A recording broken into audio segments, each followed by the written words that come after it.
Lucas capítulo 14, versos 28 a 33.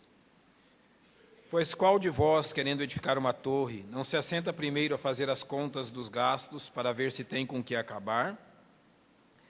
Para que não aconteça que, depois de haver posto os alicerces, e não a podendo acabar, todos os que a virem comecem a escarnecer dele, dizendo: este homem começou a edificar e não pôde acabar. Ou qual é o rei que, indo à guerra pelejar contra outro rei, não se assenta primeiro a tomar conselho sobre se com 10.000 pode sair ao encontro do que vem contra ele com 20.000? De outra maneira, estando outro ainda longe, manda embaixadores e pede condições de paz. Assim, pois, qualquer de vós que não renuncia a tudo quanto tem, não pode ser meu discípulo. Tudo ou nada. Tudo e nada são duas palavras que são contrárias uma à outra, não é? Antagônicas. Ou você tem tudo, ou você não tem nada. Ou você busca tudo, ou não busca nada. Tudo e nada não só são palavras antagônicas, como refletem bem o que é o nosso sentido da vida cristã. Na vida cristã não existe um meio termo. Na vida com Cristo não existe um meio caminho. No andar com o Senhor Jesus não existe aquele meio caminho onde eu faço metade daquilo que Ele quer, ou metade do que Ele deseja para mim. Muito pelo contrário, o Senhor Jesus sempre deixou claro que a nossa vida com Ele é tudo ou nada. Ele jamais deixou uma terceira via, uma terceira opção. Ele jamais deixou um tipo de vida cristã que seria aquele tipo de vida cristã mais ou menos. Eu mais ou menos sirvo Cristo. Eu mais ou menos obedeço a Cristo. E talvez também fosse possível, se assim fosse, você ser mais ou menos salvo. Mas não é possível. Ou você é salvo ou não é salvo. Ou você está andando pelo caminho apertado ou andando pelo caminho espaçoso. Ou passaste pela porta estreita ou passaste pela porta que é espaçosa, que conduz à morte e à perdição. Não há algo como entre a vida ou a morte, ou a vida ou a morte, ou a trevas ou a luz. E na vida cristã realmente é tudo ou nada. Ou você tem tudo aquilo que Cristo é para você, ou simplesmente você não tem Cristo. Ontem eu falei aos jovens dizendo que no final da nossa vida, de tudo isso que nós vivemos, fazemos, de tudo que falamos e realizamos, a única coisa que realmente importa quando chegarmos na eternidade é aquilo que 1 João capítulo 5, versos 11 e 12 dizem. Eles dizem: aquele que tem o Filho tem a vida, e aquele que não tem o Filho não tem a vida. O final de toda a nossa história, a única coisa que importará é se temos Cristo ou não temos Cristo.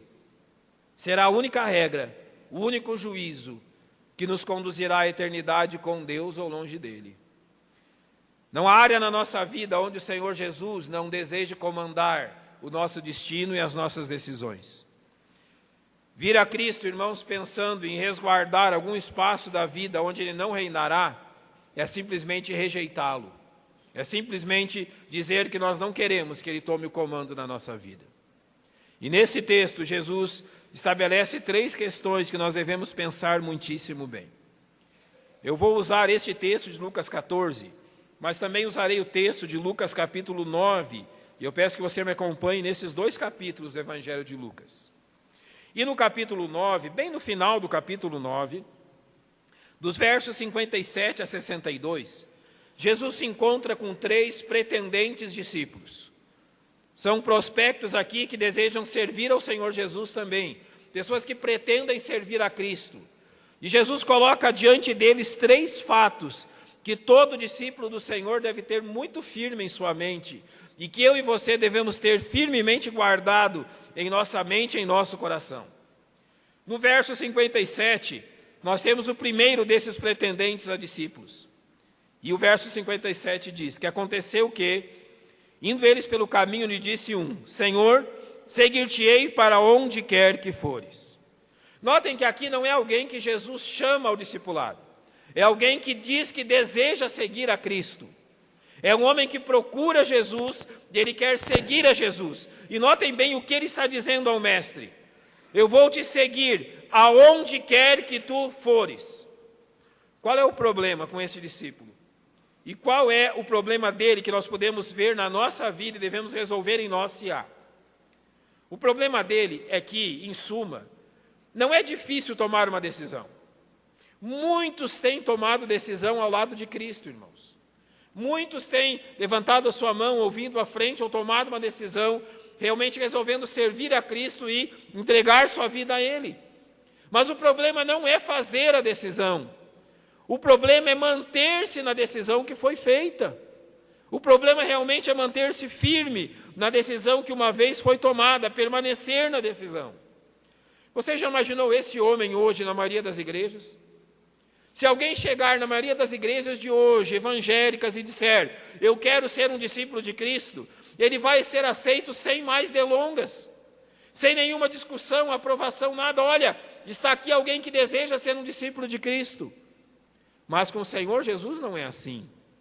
Quando ele apresentou-se a segui-lo, o Senhor Jesus estabeleceu bem para ele um fato, e é o primeiro fato que nós vamos ver hoje. É o preço do discipulado. O preço que temos por seguir a Cristo.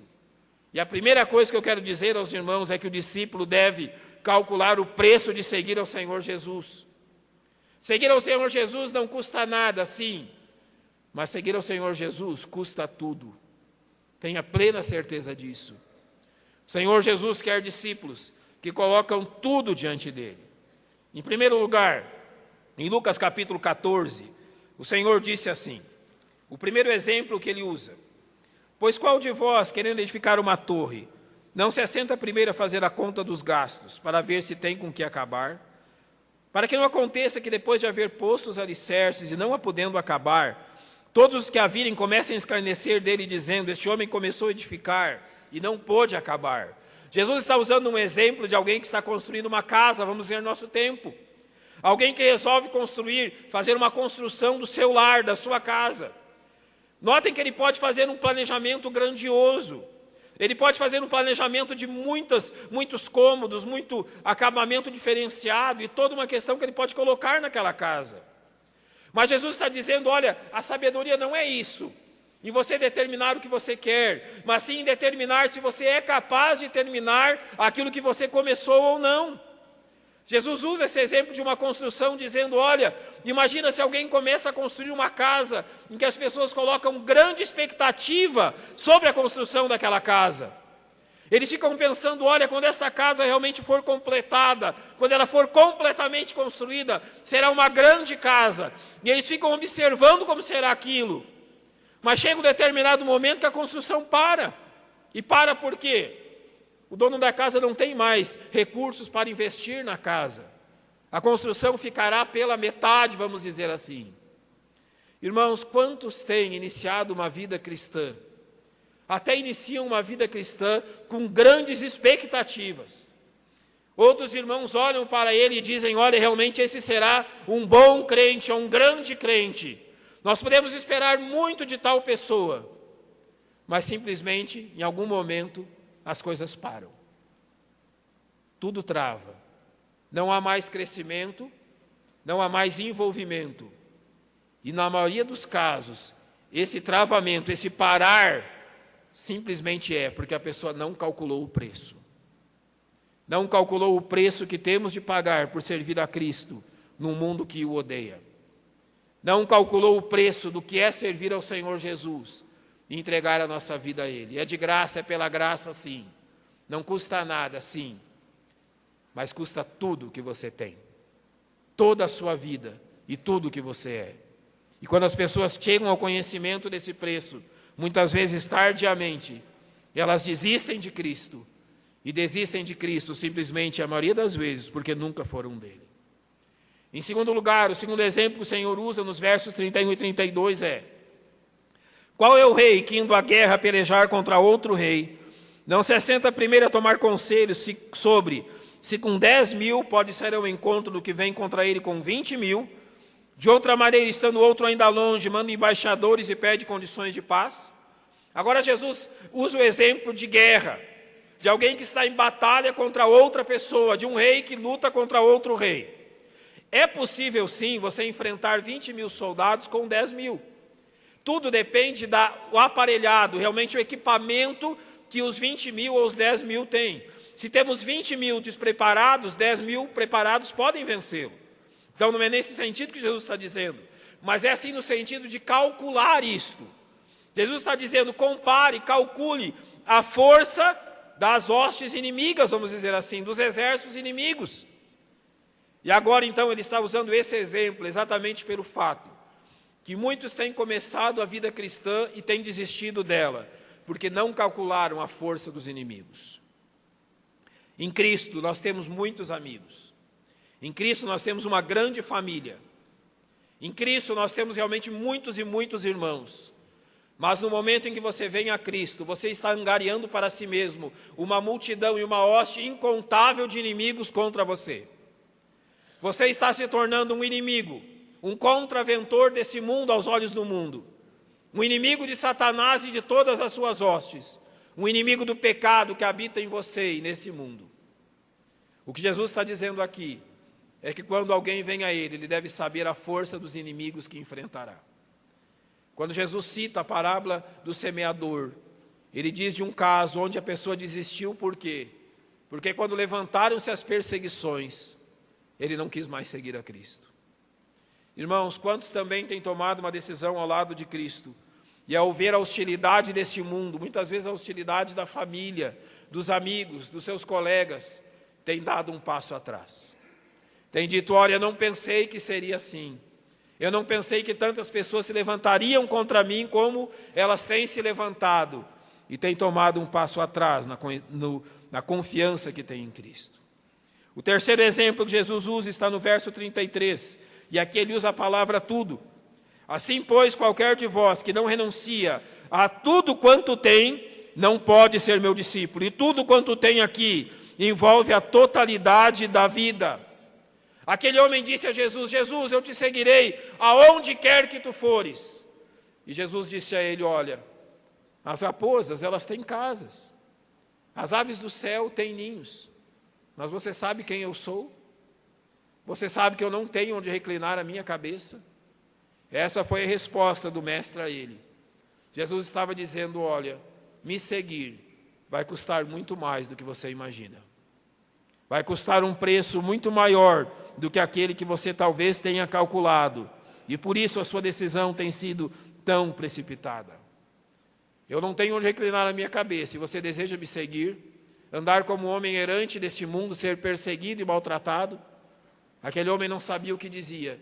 E Jesus esclareceu bem a ele quando disse, aquele que não renuncia a tudo quanto tem, não é que não quer, não pode ser meu discípulo.